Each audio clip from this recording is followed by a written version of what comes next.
Hey, it's Dr. Jade, Teta. Welcome to Metabolic Living's Immunity Upgrade Blueprint. In today's lecture, we're going to talk about how your brain is not wired for the food realities that you encounter today. You are also going to learn about how your body and your brain are wired for food insecurity and for high food flavors. You're going to learn how avoidance therapy compares to exposure therapy when it comes to food. The thing I want you to remember, as always, is that the best defense for a strong immune system is to develop a strong metabolism. The metabolism is like the Energizer bunny for the immune system. It helps the immune system have the energy to do what it needs to do, like fighting off viruses, bacteria, and other infectious agents. All right, so hedonism and the brain, that's what we're going to talk about. What's this word hedonism mean? Well, when you have a hedonic effect, basically this means pleasure. It means you seek pleasure. A hedonist is someone who seeks pleasure all the time. And food certainly can have a pleasure-like effect, a drug-like effect on our brains. Now, this is important to understand because we humans, as we evolved through time, had a very different food reality than we currently do today.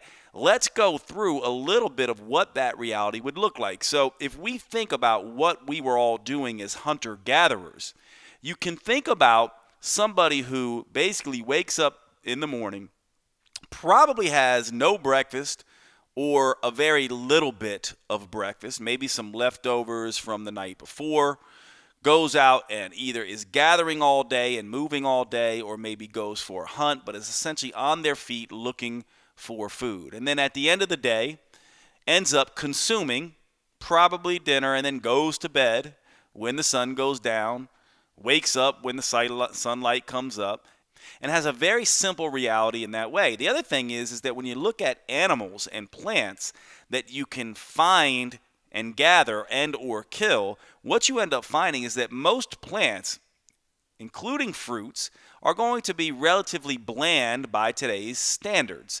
The tubers, the vegetable root matter, the fruits, they're going to be relatively bland. There's also not going to be lots of spices and salts and things like that, except from maybe the blood of animals. And the animals that were consumed are going to be relatively lean.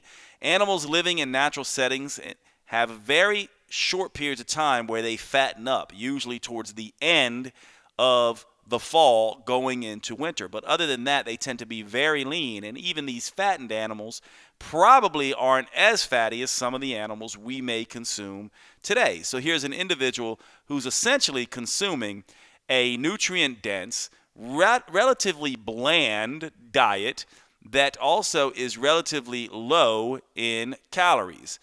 This is important to understand because this individual that you're looking at here probably could not consume much past 2,000 calories in a day, even if he tried. Just think about eating 10 bucket loads of greens and lean chicken breasts, 5 lean chicken breasts, right? That's still less than 1,500 calories. So it's important to understand that calories were more difficult to come by.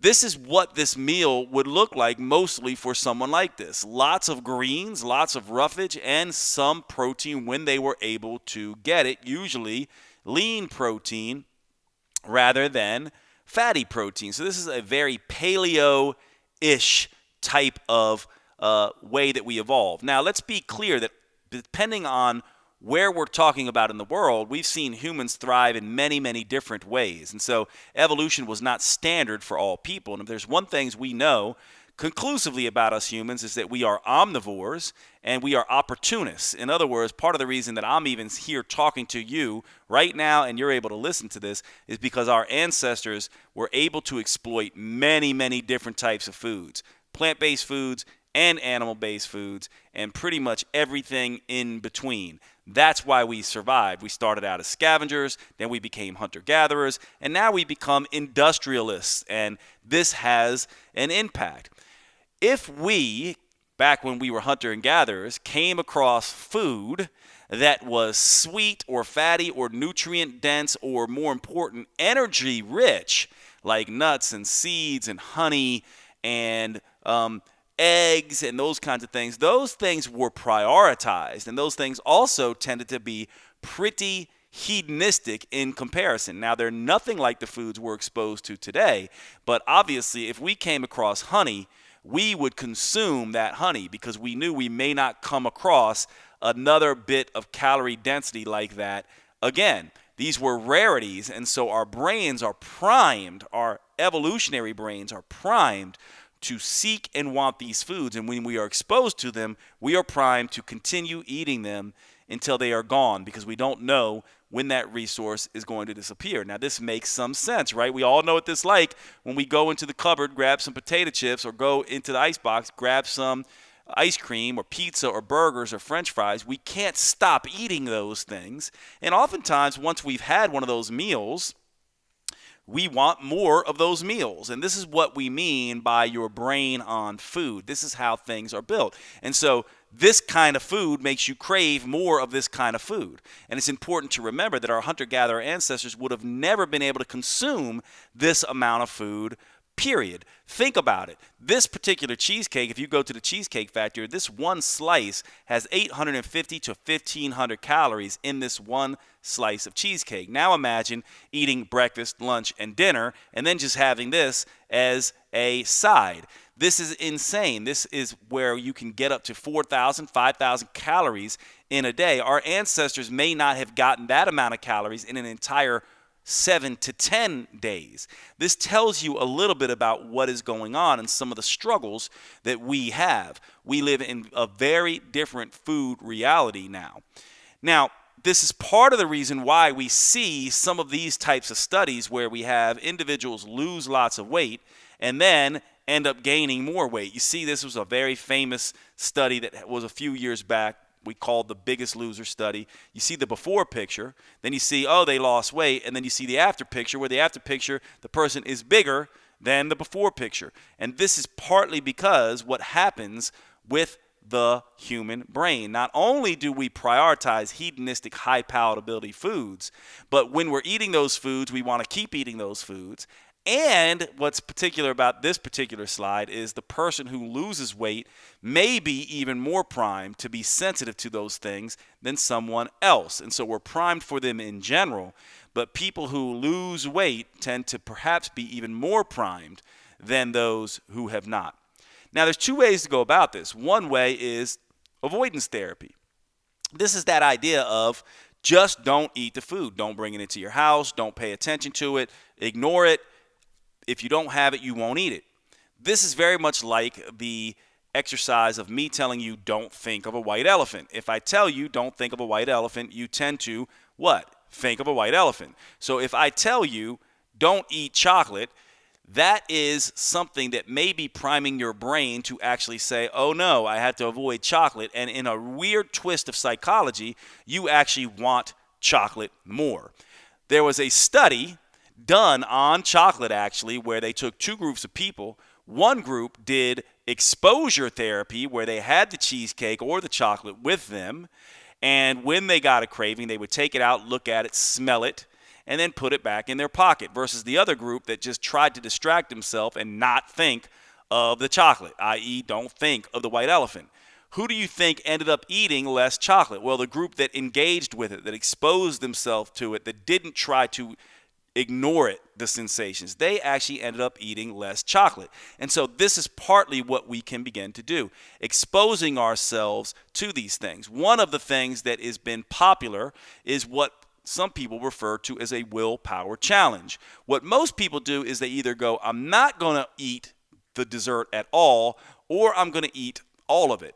Well, there is another way to do this. There's a way to begin to train yourself to just take bites of things. This is what many people would say moderation, and it is a great tool to learn. It's just not something that you can learn immediately. It's something that happens over time.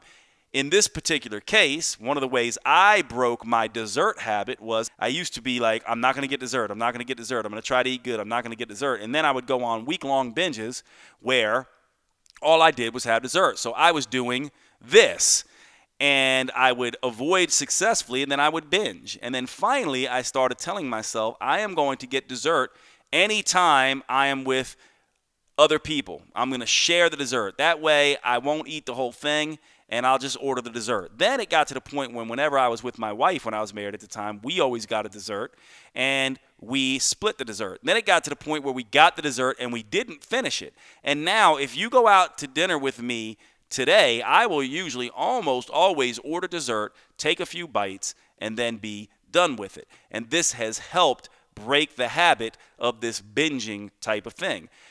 At the same time, we have to be aware that too much of this or too little of this can be an issue. And this is what I want to draw your attention to. Remember, we humans are built a very particular way through our evolution, and we also have to be a little bit smarter in the way that we handle these things. So the key takeaways today is that your brain thinks food is not available. You kind of grew up in meaning not you, but your evolution as your metabolism evolved, was in a reality where food was not always available. So your brain still sees it that way. And highly flavorful food reinforces that to make us eat more. So when we're trying to keep our sleep, our hunger, our mood, our energy, our cravings in check, we want to consider this. We want to consider not overly flavoring our food, being very careful with this hedonistic aspect of things. We also want to work on exposure therapy versus avoidance therapy as a better way of achieving moderation. And this takes time. Remember, easy is earned. Okay, thanks so much for watching today's episode. Remember, there's still time to join, plus access all the old lectures that you may have missed. All you have to do is go over to metabolicliving.com. We've got free immune strengthening workouts, recipes, and meal plans for all nutritional types, including vegans and vegetarians. If you've enjoyed this lecture, please share it with as many people as you can. Don't forget to follow us on Facebook, YouTube, and Instagram. Our handle is @MetabolicLiving. And remember, we're all in this together. It's about boosting your metabolism, strengthening your immune system, and flattening the curve together. Thanks for being here, and I will see you at the next session.